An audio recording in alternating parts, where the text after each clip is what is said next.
Alright, what's going on, y'all? It's been a little while, but there's been a lot of changes going on in my life. A lot of business to do, but, nothing's different today, except I have a little more time to shoot. And I wanted to let you guys know about a few changes that's been going on around here. Here being the homestead. This is my yard. Not gonna show you too much, because I feel like I probably showed you enough already. Anyway, some of these changes. Number one, I have a pet rooster now. Meet Kyle. So Kyle was my neighbor's rooster that he decided to get rid of, and I decided, hey, let's see if I could give it a great home, because I've been considering getting a pet. A small bird could be a good place to start, and maybe, just maybe down the line, I could get some hens and start selling eggs or something. A little Lu farm experiment, if you will. So I'm doing that. At first he was kind of aggressive randomly if you got too close to him, but he's really just territorial. Come here, Kyle, let me show you how to be the man. When we're done, you'll be flying in Peter Pan. After a few days, he definitely made friends with the hens across the street from us. They are free range, and they come over and visit every day. As you can see here, they share meals. They'll like peck at his seeds and stuff, drink his water, but they kind of share and get along great. And like I mentioned before, the first fence I built, Kyle failed to keep him in, so he definitely escaped the first night and just roamed around the neighborhood. But eventually I was able to wrangle him up and properly finish his fence and keep him in there upon buying a cage and whatnot. So he's got a nice little chicken run. He's got a cage he sleeps in. Sometimes he sleeps roosted on top of a chair. Chairs lying down there and stuff like that. And yeah, life is sweet, Got a little bird flock. Or not my flock, but I have a little rooster that can protect the flock. So maybe Lu flock coming soon. Lu farms, big things 2021.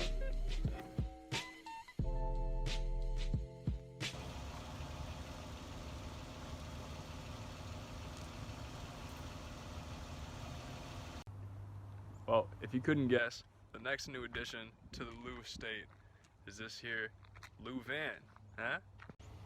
It's a 2009 Toyota Sienna CE, which is I think the same as LE. The Toyota heads don't come at me in the comments if that's not the case, but I understand it as the base trim. As you can see from the interior, let's go. You know what I mean?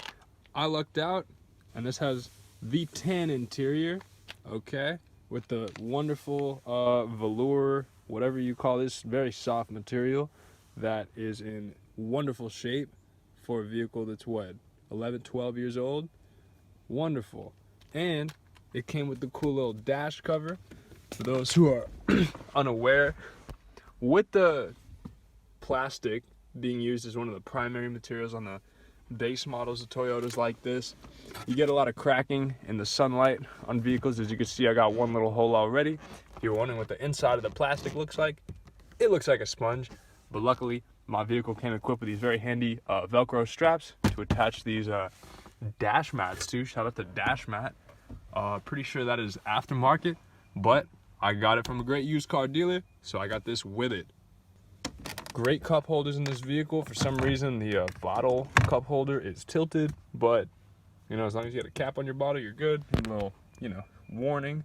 Don't have open flasks. It looks like a thing of vodka. Don't drink that while you're driving. Speaking of which,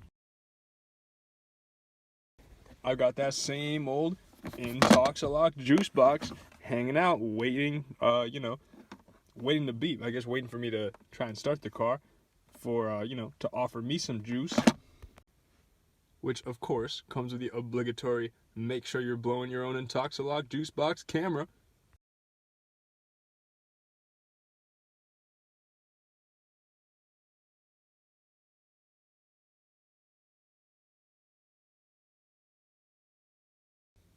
Now, I was a little disappointed when I first looked up here and found that what I thought was a sunglass holder was this damn mirror thing. I didn't know what that was for, so I quickly dismissed that. Light here, light there. Open this up. I cannot see myself fitting sunglasses in there either. So I quickly used this to carry those dang old coronavirus masks we all love to wear now. But, I said forget it. We got a vanity mirror here, so my narcissistic self can see me while I'm not driving, while I'm stopped.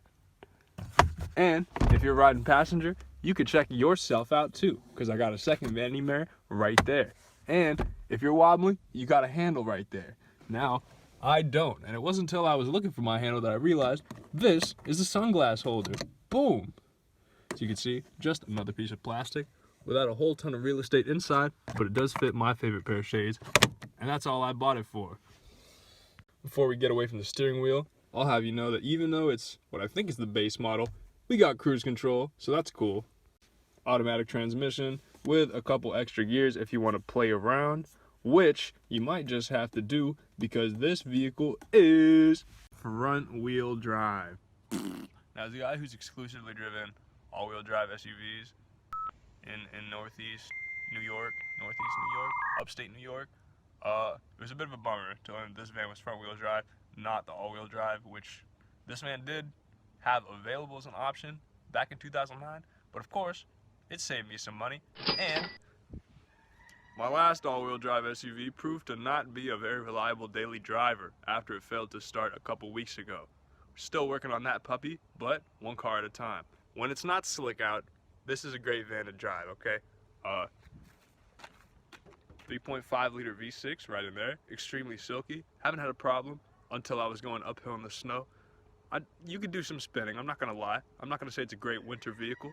Okay, it is very heavy, but being that it's front wheel drive, if you're struggling with traction in the front and the rear of the vehicle is lower in altitude, it will work as an enormous paperweight and bring you down while the front wheels are spinning, but I'll give you a little slide test when it rains here in a few, I think. Show you what I'm talking about better. But in the meantime, let me show you that it did come with these, I think, factory roof racks with the crossbars in case I want to add a gigantic storage container on top of my vehicle, but I'm more into keeping stuff on the inside. So let's take a look at the back.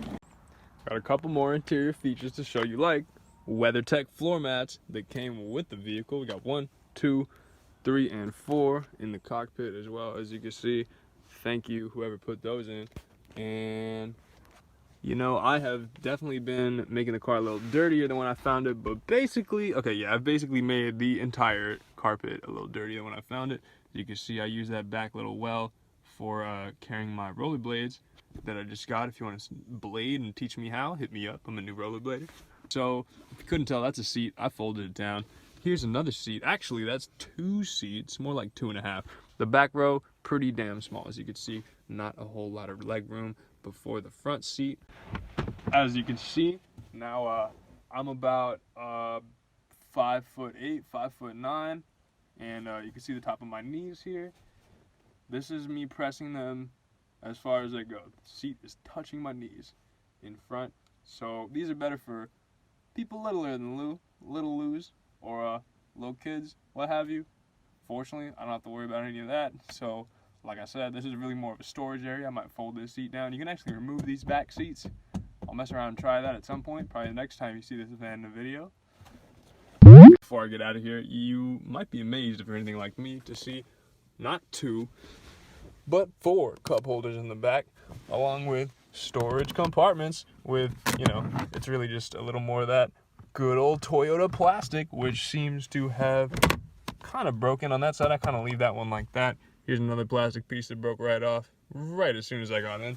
And yeah, this thing, it's still kind of hinged, but if you look, there's something here that should have been connected that easily is not. And who knows how long that's going to look. You might look at it the wrong way. It might pop off next time I make a video with this van. And there seems to be a backseat light that I would have used for Instacart when I was putting stuff back here for big orders with multiple customers. But I think I need to get that replaced because I've never been able to turn that on, which is really unfortunate. On my Nissan Rogue, I had one like right around there on the trunk, hit a switch, that definitely worked. But no more Instacart for a little bit, so I don't have to worry about that. Also, extra storage compartment right there with OEM Toyota first aid kit. Thanks, Toyota. You know, they care about safety, obviously. Snow brush, because there might be another snow or two. But enough about that. And these seats have a pretty good system for folding and unfolding. As you can see here, Toyota's giving you some directions, which, if you're anything like me, are a burden to read. So you'll probably follow suit and just go ahead and pull these straps until you get a desired outcome, which I did successfully to fold the seats down, and since then I have not been able to fold them up. I think I have to pull this while I pull the seat up. Hold on. Here we go. Let's give it a whirl. Let's see if I can get the seat back up. Pulling the strap. Oh, there we go. So like I said, very easy, and you'll see that I do have the blessing of captain's chairs all around, almost all around. We got them in the front seat, passenger seat, and these two middle seats right here. There is an opening in the middle so you can walk back to the back seat.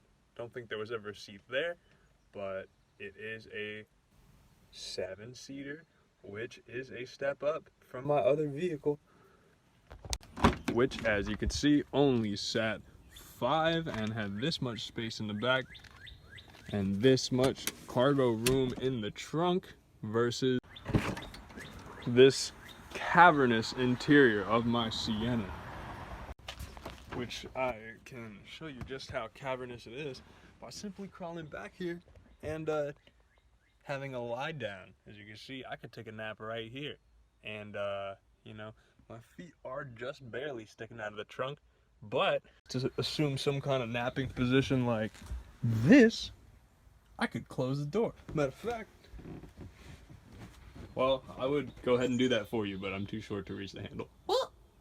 So if you couldn't tell, I'm pretty stoked about this vehicle being my current daily driver, newest addition to the Lu vehicle collection. The only thing I don't like is the ground clearance. Was a little disappointed.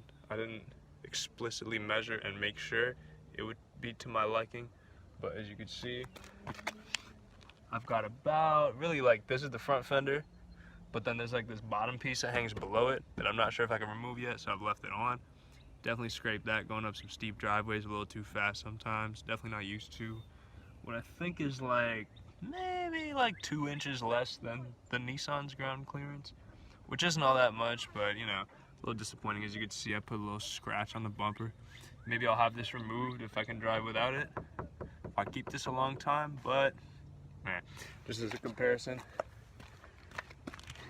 here's a look at how high the Rogue is. As you can see, it's actually quite a bit high. Maybe it's like maybe like 2 inches. It can't be more than 3 inches higher, but I definitely never, right before I was gonna say, I never scraped the Rogue. As you can see, I maybe did scrape the Rogue on something, but I've done a bit more, not off-roading, but curb hopping, off-road like maneuvers in that car than I would ever dare to do with this. Really just trying to gun it up people's steep driveways.